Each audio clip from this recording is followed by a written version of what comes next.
자, 2장 신경세포와 신경악교세포에 대해서 우리가 수업을 진행해 보도록 하겠습니다. 우리가 인체의 가장 기본적인 구조가 뭐냐 하면 바로 세포죠. 자, 이 세포는 기능적인 최소 단위의 역할을 하게 됩니다. 자, 이런 기능적인 최소 단위의 역할을 하는 세포가 신경계통에서는 크게 두 가지 종류가 있어요. 첫 번째는 신경세포, 우리가 뉴런이라고 이야기하죠. 자, 두 번째는 이 신경세포 주변에서 신경세포가 하는 역할을 도와주는 신경악교세포라는 것이 있습니다. 자, 신경세포와 신경악교세포를 우리가 개관해 보자면 신경조직을 이루는 주요한 세포들이겠죠. 자, 그 중에서 신경세포는요, 아래쪽에 그림을 한번 보세요. 크기가 꽤 큽니다. 세포체가 있고요. 중간에 핵이 있죠. 자, 신경세포는 가장 잘 발달하고 분화된 세포라고 이야기할 수 있어요. 자, 여러분들 교과서는 20페이지를 펴시면 됩니다. 자, 이 신경세포는 가장 발달하고 고도로 분화되어서 특화된 세포라고 이야기할 수 있는데요. 자, 핵이 있는 중심, 그 정보를 처리하는 중심이 되는 것을 우리가 세포체라고 이야기하고요. 이 세포체에는 핵도 있고요.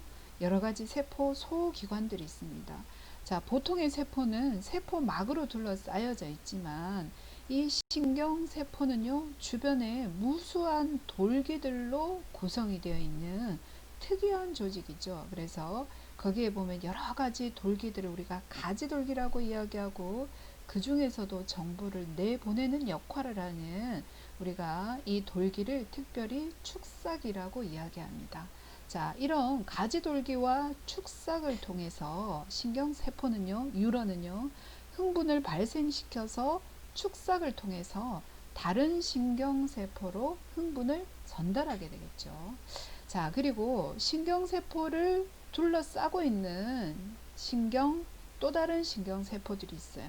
자, 이 신경세포들은요, 우리가 뉴런이라고 하는 세포들보다 크기가 좀 더 작고요. 자, 특화되어서 분화된 기능을 가지고 있습니다.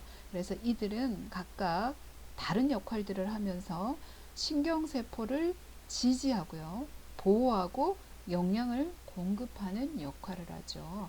자, 이러한 악교세포는요, 그림에서 보는 것처럼 희소돌기 악교세포, 우리가 올리고 덴드로사이트라고 이야기하는 희소돌기 악교세포, 또 별 악교세포, 이건 별 모양으로 생겼다 그래서 이름이 붙여진 거예요. 아스트로사이트. 그리고 미세돌기 악교세포, 상대적으로 크기가 좀 작고 돌기가 작은 것들이 이제 펼쳐져 있죠. 그래서 미세돌기 악교세포. 자, 중추신경계에 있는 악교세포들이에요. 그리고 말초신경계에도 보면 우리가 슈반세포, 신경집세포라든지 위성세포 같은 것들이 있게 됩니다. 그래서 신경악교세포의 전체적인 기능은요, 신경세포를 지지하고 보호하고 영양을 공급하는 역할을 담당을 합니다. 자, 신경세포를 먼저 조금만 더 자세하게 뜯어볼까요? 뉴런이라고 이야기했죠. 흥분을 발생시킵니다. 그리고 그 흥분을 축삭이라는 원심성, 나가는 날신경 섬유를 통해서 다른 신경세포로 전달하는 기능을 하게 되죠. 자, 그림에서 보시면은요, 정보의 전달 방향은 세포체에서 우리가 축삭을 따라서 축삭 종말이라고 하는 곳으로 정보를 전달하게 됩니다. 자, 표 2-1에 보면 이 신경세포의 각각에 대해서 간략하게 설명이 되어져 있어요. 자, 핵이 있고 그 주변을 둘러싸면서 막으로 둘러싸인 부분이 있죠. 이것을 우리가 세포체라고 이야기하죠. 세포체는요, 일반적으로 셀바디라는 이름을 쓰는데 이것이 좀 길기도 하고 우리 신경계에서는 셀바디라는 것보다 소마라는 이름으로 세포체를 더 많이 정의하게 됩니다. 자, 그리고 세포체 주변에 여러 가지 돌기들이 가지 모양으로 뻗어 있는데 이것을 가지 돌기라고 해요. 자, 이 가지 돌기가 하는 역할은요, 외부에서부터, 그러니까 가지돌기의 끝에서 정보를 받아들여서 세포체 쪽으로 가져가 주는 역할을 합니다. 자, 이 세포체에서 가지돌기가 받아들인 정보를 해석하게 되죠. 해석하면서 이 정보를 어떻게 해요? 내보내게 되는데, 가지돌기가 받아들인 정보를 그냥 내보내게 되면 자극의 크기가 너무 작아서 신경 말단, 축삭 말단까지 다 전달하지 못해요. 그래서 축삭돌기가 세포체에서 시작되는 부분을 뭐라고 이야기하냐면, 이 빨갛게 네모안에 보이죠. 축삭둔덕이라고 그렇게 말을 하는데, 이 축삭둔덕에서 우리가 정보를 증폭시킵니다. 증폭시키게 되면 여기서 활동전이라고 하는 것이 발생하게 되는데, 그것이 시작되는 지점이 축삭둔덕이죠. 여기에서 시작해서 축삭 종말까지 정보를 전달하게 됩니다. 자, 이렇게 우리가 보시고 표 2-1을 보시면요. 세포체는 자, 일반적으로 한 개의 축삭은 하나예요. 나가는 것은 하나고, 그리고 여러 개의 가지돌기를 포함하고 있습니다. 자, 주요한 세포 소기관으로 핵과 골지복합체와 니슬소체와 사립체가 있고요. 자, 그 다음에 뼈대세포가 아니라 세포 뼈대가 위치하고 있죠. 이거 글자를 좀 바꾸셔요. 자, 주요한 기능은 대사 활동으로 단백질을 합성을 하고 전기 신호를 통합하게 됩니다. 자, 신경세포에서 세포체는요, 머리와 같은 역할을 하기 때문에 세포체가 손상당하게 되면 자, 세포가 살아남기가 힘들게 되겠죠. 자, 그 다음에 가지돌기. 우리가 가지돌기를 영어로 덴드라이트라고 이야기해요. 세포체에서 나오는 가느다란 연장 부분인데, 자, 이 가지돌기 안에는 사립체와 세포뼈대가 같이 위치해 있습니다. 자, 다른 신경이나 다른 곳에서 들어오는 정보를 이 가지돌기 끝에서 받아들여서 세포체 쪽으로 정보를 수집할 수 있도록 보내주는 역할을 하죠. 자, 그 다음에 축삭은요, 하나의 긴 원통 모양의 돌기입니다. 자, 특별히 이 나가는 축삭 같은 경우에는요, 마리집에 의해서 많이 쌓여져 있어요. 마리집이 쌓여 있는 축삭을 우리가 마리집 신경섬유라고 이야기하고요. 자, 마리집에 의해서 쌓여 있지 않은 경우를 민마리집 신경섬유라고 이야기하죠. 자, 이 축삭 안에 사립체가 있고 세포뼈대가 있고, 그 다음에 운반소포가 위치해 있습니다. 자, 세포체에서 처리된 정보를, 결정된 정보를 증폭시켜서 정보를 전달하는 기능을 해요. 자, 축삭 종말은요, 이 그림에서는 많이 부풀어 올라 있지 않지만 끝이 이렇게 부풀어 올라져 있죠. 자, 다른 신경세포가 나란히 위치하면서 그 부풀어 올라진 축삭 종말에 소포라고 하는 작은 주머니들이 들어있어요. 그 안에는 신경에서 나온 정보를 전달하는 신경 전달 물질이 들어있고, 이 축삭 종말에 있는 이 작은 주머니 소포 속에 들어있는 신경 전달 물질이 터지면서 다른 신경이나 근육이나 다른 조직으로 정보를 전달을 하게 됩니다. 그래서 정보를 다른 신경세포로 전달하는 기능을 담당을 하게 되죠. 자, 우리가 신경을 구성하고 있는 가장 기본적인 것이 바로 신경세포, 뉴런이라고 이야기하고요. 이것은 크게 우리가 4가지 부분으로 나뉘네요. 세포체가 있고요. 크게 3가지라고 설명해야 되겠네요. 세포체가 있고요. 가지돌기가 있고요. 축삭이 있습니다. 축삭 끝에는 부풀어 올라 있는데, 부풀어 올라 있는 그 속을 들여다봤더니 작은 주머니가 있어요.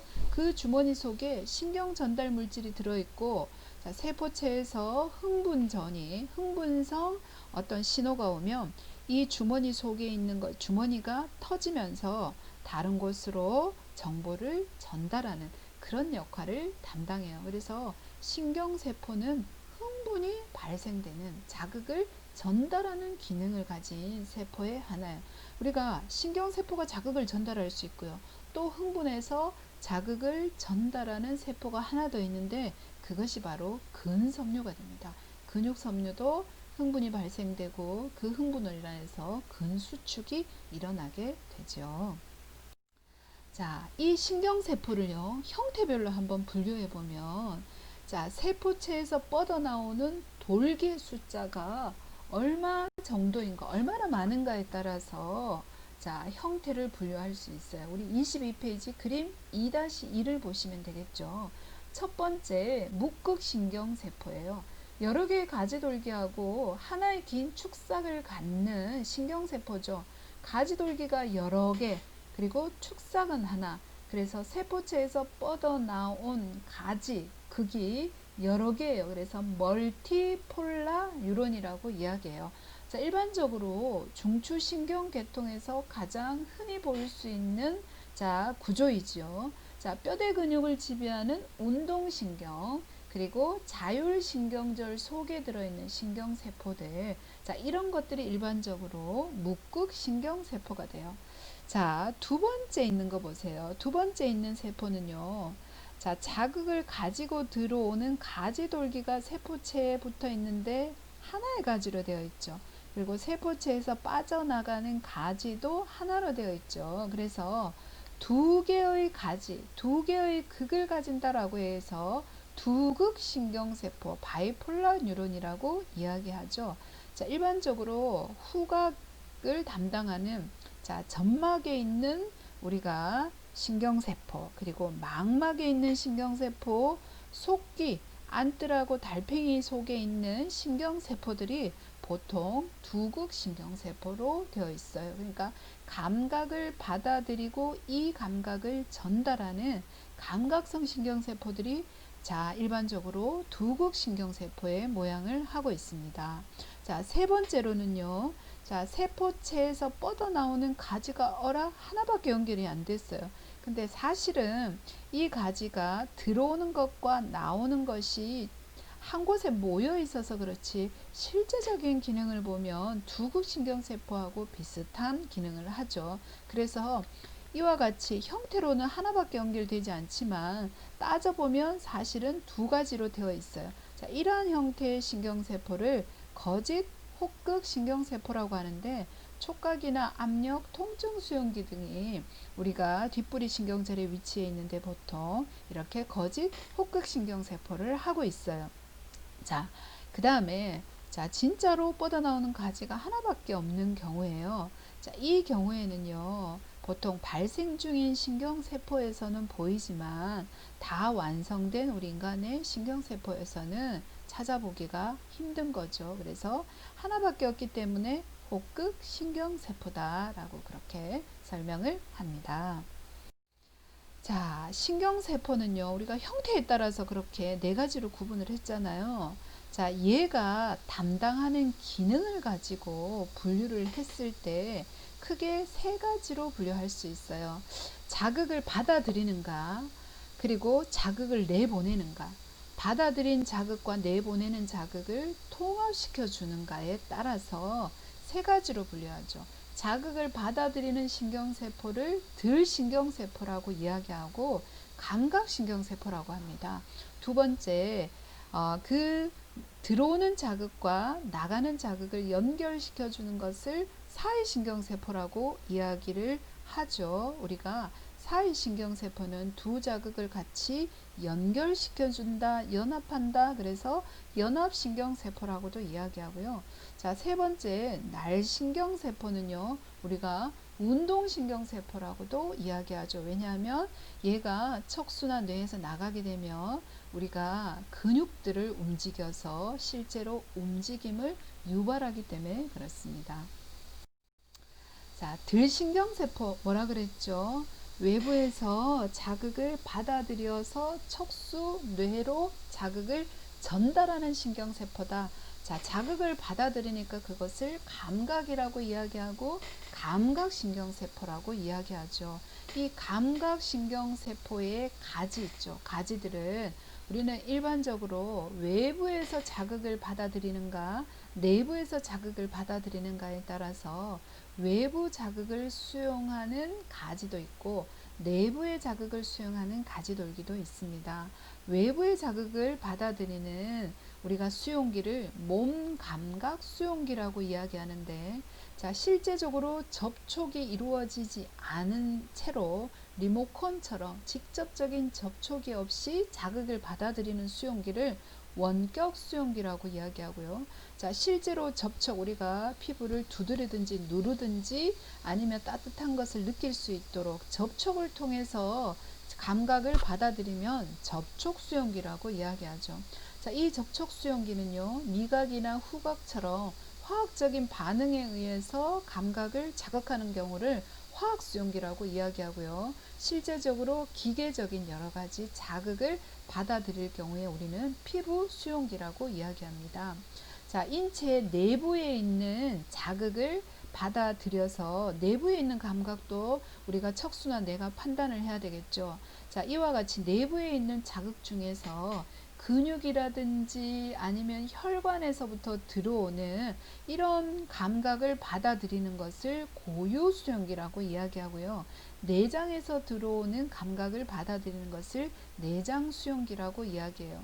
자, 우리는요, 근육이 갑자기 늘어나거나 아니면 느리게 늘어나거나 또 너무 과도하게 수축할 때 그 정보를 신경계가 받아들여서 거기에 따라서 반응을 하게 되는데, 그와 같이 늘어나는 자극의 강도, 길이에 따라서 반응을 하는 것을 뻗침 수용기라고 이야기하고요. 우리가 혈관에 있는 수용기 같은 경우에는요, 혈관 속에 이산화탄소의 농도를 감지하는 거예요. 그래서 그런 농도를 통해서 우리가 혈관 안에 산소의 양을 가늠하고 호흡을 조절하기 위해서 우리가 적절하게 반응을 하게 되는데, 그런 반응을 위해서 자극을 감지하는 수용기 바로 화학 수용기가 되고요. 자, 우리 내장에서도 어떻게 우리가 가스가 찼다, 내장에 통증이 있을 때 통증 반응, 그리고 위액이 너무 많이 이제 유발이 되어서 염증 같은 게 생겼을 때 통증을 느끼는 것, 이런 모든 것들은 다 내장 감각 수용기에 들어가겠죠. 자, 피부의 수용기를 간단하게 보시면은요, 자, 촉각을 감지하죠. 우리가 접촉의 자극에 의해서 자, 감각을 감지해서 우리가 들신경으로 전달을 해서 이것이 어떻게 해요? 보통 중추신경계로 전달되는데, 이런 것들 보통 두극신경세포가 많아요. 자, 촉각을 감지하는 수용기의 이름이 메르켈 소체하고 마이스너 소체예요. 그리고 통각을 감지하는 수용기. 지금 그림에서 보면 피부에 신경이 이렇게 나무 가지처럼 이렇게 얇게 뻗어져 나가 있죠. 자유롭게 뻗어 있다. 그래서 우리가 자유신경 종말이라고 이야기를 하죠. 이것은 통각을 담당합니다. 그리고 압력을 담당하는 거, 우리가 여기 보면 마이스너 소체라든지, 자, 그 다음에 파치니 소체 같은 경우에는요, 누르는 감각을 담당을 해요. 그래서 압각을 담당하는 신경세포는 자, 형태가 저렇게 생겼고요.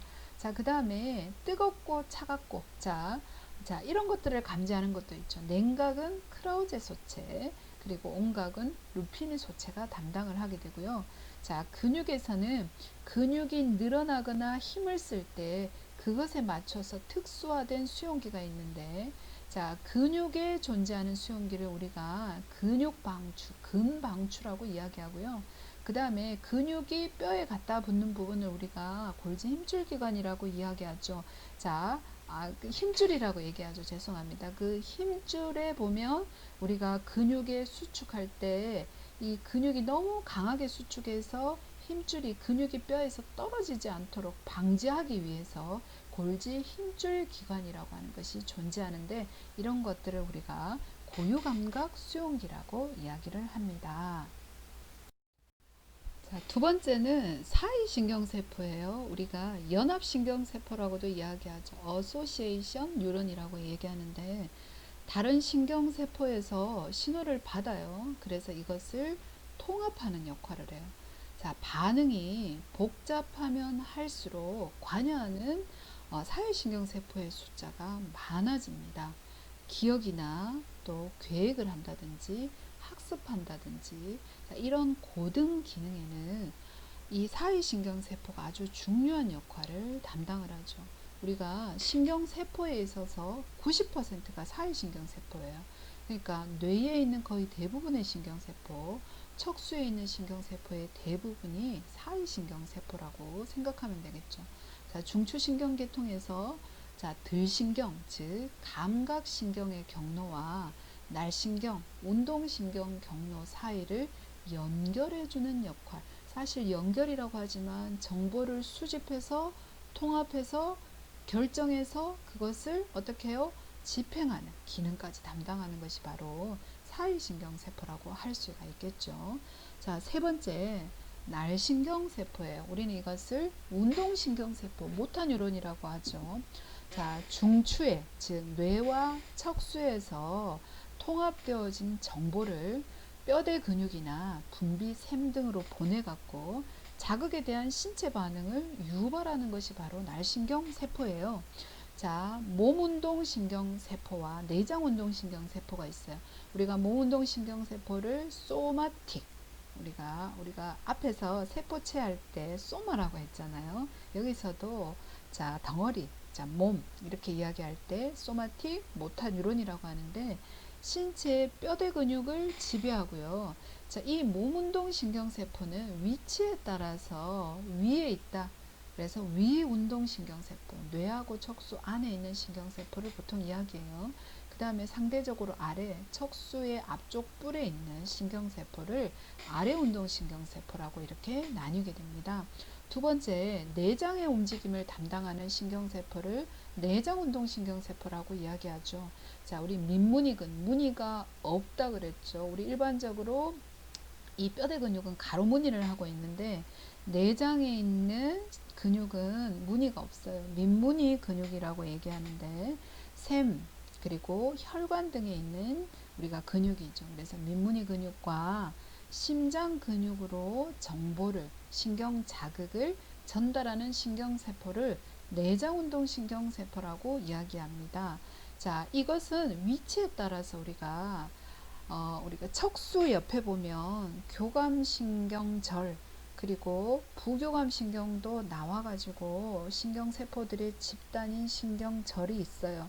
자, 이 신경절에서 그러니까 중추에서 신경절로 연결되어 있는 신경세포를 우리가 신경절 이전에 있는 신경세포라고 이야기하고요. 신경절에서 또 다른 신경세포하고 만나게 되죠. 그래서 신경절 다음에 있는 신경세포를 신경절 이후 신경세포라고 이야기를 해요. 그래서 위치에 따라서 신경절 이전 신경세포, 절전세포라고도 이야기하고요. 신경절 이후 신경세포를 절후세포라고도 이야기를 하게 됩니다. 자, 두 번째 한번 봅시다. 운동신경세포죠. 운동신경세포, 나가는 거. 아까 들어오는 것은 감각신경 종말로 우리가 공부를 했잖아요. 이제 나가는 거죠. 나가는 것은 보통 정보를 전달을 해서 민무늬 근육이나 뼈대 근육 같은 거를 움직이는 역할을 하는 그것을 우리가 축삭이라고 이야기하는데 이 축삭을 한번 살펴볼 거예요. 자, 축삭은 특별히 마리집이라는 우리가 신경집세포, 또 다른 말로 슈반세포라고 이야기하는데 이 신경집세포, 슈반세포에 의해서 쌓여진 것을 우리가 마리집 신경세포라고 이야기하고요. 자, 이 신경세포에 의해서 쌓여있지 않은 것을 우리가 민마리집 신경세포라고 이야기합니다. 자, 그러면 마리집이라는 것이 무엇인지 우리가 한번 보면요. 여러분들이 27페이지 그림을 보시면 돼요. 저도 그림을 보면 좀 뒤에 가서 설명을 해 드릴게요. 여기서 먼저 보고. 자, 이 마리집은 신경을 둘러싸고 있는 지방층이에요. 자, 이 마리집이 지방층인데요. 축삭을 싸고 있잖아요. 그래서 세포 외에 있는 다양한 이 뭐지요? 자극들로부터 보호해주는 그러니까 세포 외 공간에서 세포 내에 있는 여러 가지 반응들이 잘 일어날 수 있도록 보호해주는 절연시켜주는 그런 작용을 해요. 그래서 마리집이 있잖아요. 그러면 신경세포에서 발생한 자극이 굉장히 빠른 속도로 도약해서 전도가 일어나게 됩니다. 그래서 신경충동의 전달 속도를 급속도로 증가시켜주는 역할을 하는 것이 바로 마리집이죠. 자, 이 마리집을 만들어주는 세포가 있는데 중추신경세포에서는 희소돌기 악교세포라는 거 아까 앞에서 봤죠. 우리가 올리고덴드로사이트라고 하는 신경세포가 자, 이 마리집을 형성하고요. 말초신경에서는 신경집세포, 또 다른 말로는 슈반세포가 마리집을 형성합니다. 그래서 이 마리집에 의해서 쌓여 있을 때 마리집 신경섬유, 마리집이 싸고 있지 않으면 민마리집 신경섬유. 자, 이렇게 구분을 하게 됩니다. 자, 마리집에 쌓여 있거나 또는 마리집에 의해서 쌓여 있지 않은 경우에 이 축삭의 굵기를 보면 마리집에 쌓여 있으면 아무래도 축삭이 더 굵겠죠. 그리고 원래 굵은 축삭에 마리집이 쌓여 있다면 더욱더 굵게 될 거죠. 그리고 민마리집 신경섬유는 보통 신경섬유의 직경이 그다지 크지 않아요. 자, 이 신경섬유의 직경에 따라서 섬유를 분류를 하는데요. 이유는 뭐냐 하면 전도 속도와 분포가 다르기 때문에 신경섬유를 우리가 분류하게 됩니다. 자, 신경섬유의 유형을 크게 우리가 A와 B와 C로 이렇게 분류를 하죠. 그래서 A가 가장 굵은 신경섬유고요. 그 다음에 B가 두 번째 굵은 신경섬유, C가 가장 가는 거겠죠. 자, 직경을 보면요.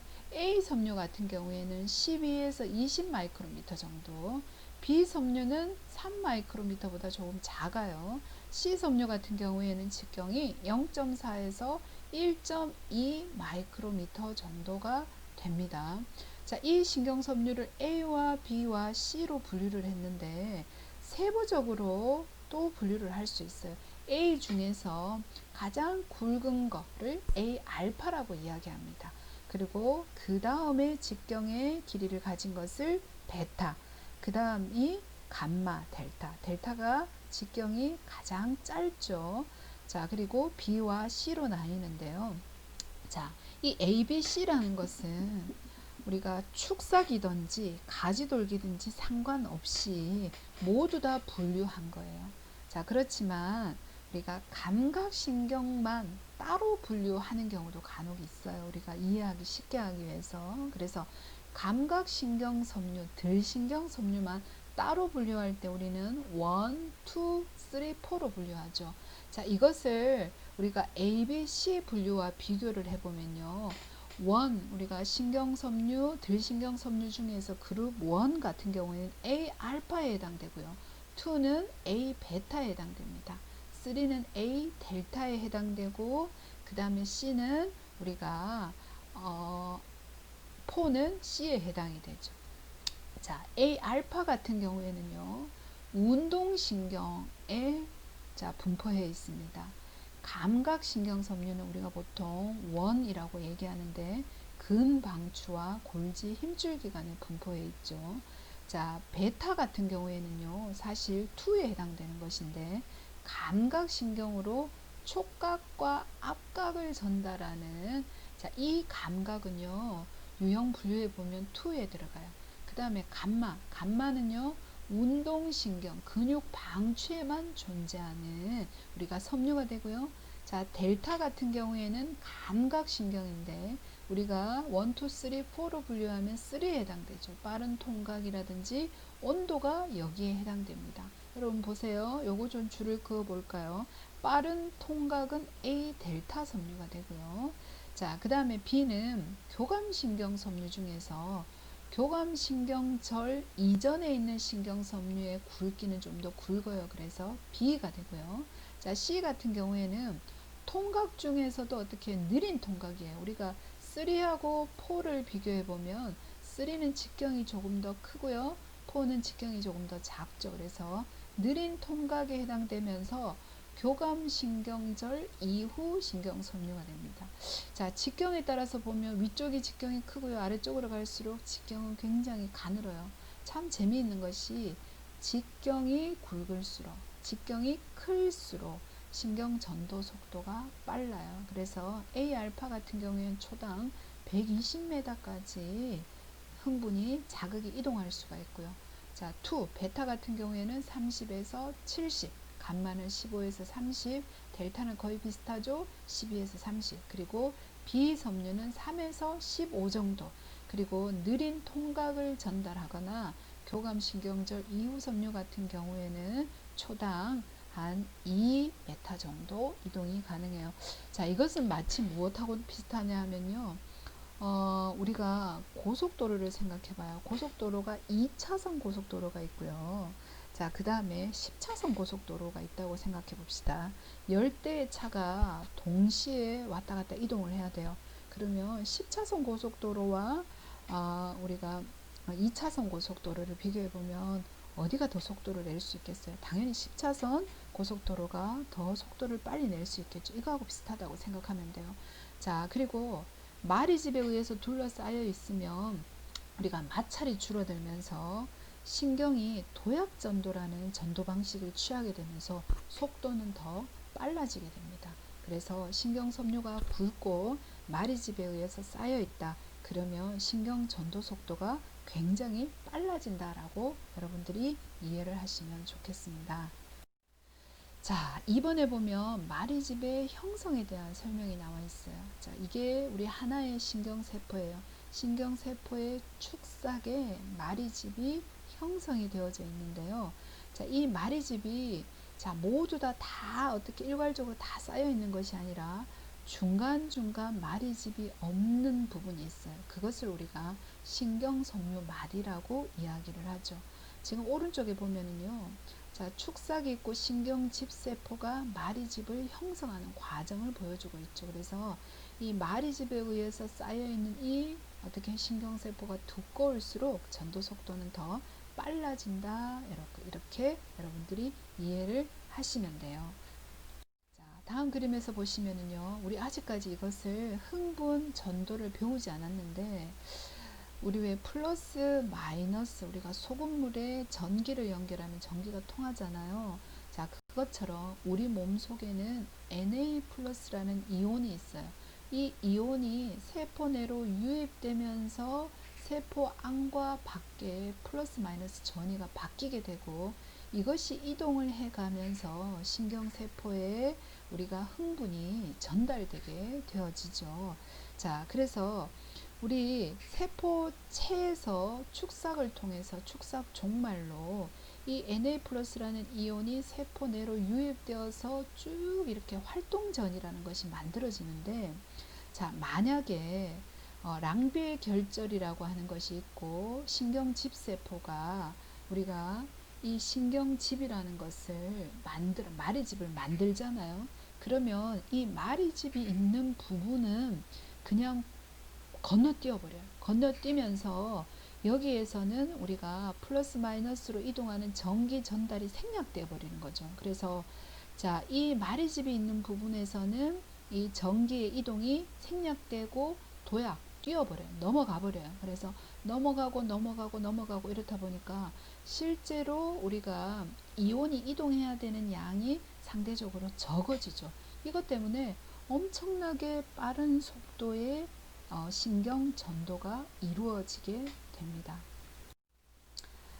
자, 우리 축삭에서 정보를 운반하는 방법이 있는데요. 이건 좀 자세한 부분이라서 여러분들이 지금 설명하면 좀 어려울 것 같으니까 그냥 이야기처럼 들어보세요. 자, 세포체에서 유전 정보를 줘가지고요. 자, 단백질을 리보솜이라는 곳에서 합성을 해요. 그냥 듣기만 하십시오. 자, 리보솜에서 단백질이 합성이 되면 골지체라고 하는 골지복합체라고 하는 곳에서 이것을 포장해 가지고 세포 말단 축삭 종말이라고 하는 부분으로 이동해요. 그래서 세포체에서 축삭 종말로 자, 이 뭐지요? 단백질을 작은 주머니에 싸서 이동시키는 방향, 이 방향이 순행성 운반이 돼요.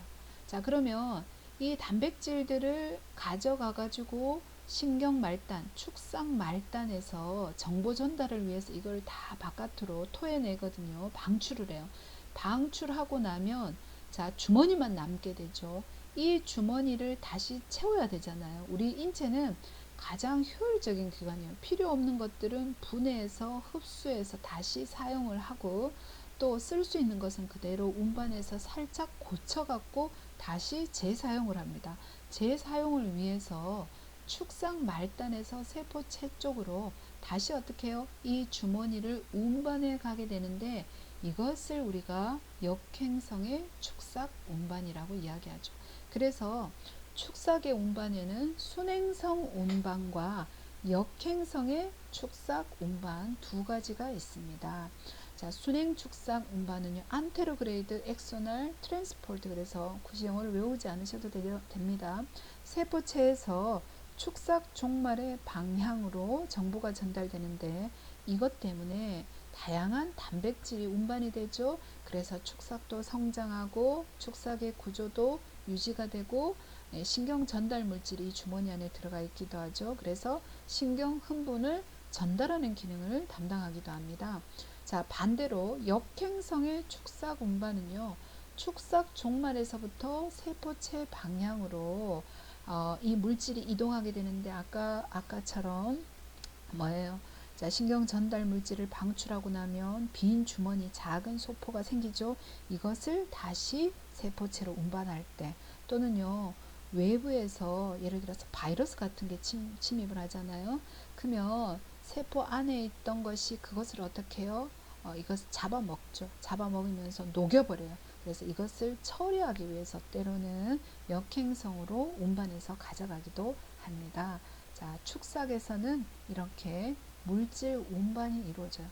이 부분에 대해서도 설명하면 너무 재밌는 것이 많은데 여기에선 설명하면 너무 복잡해지니까 넘어가도록 할게요.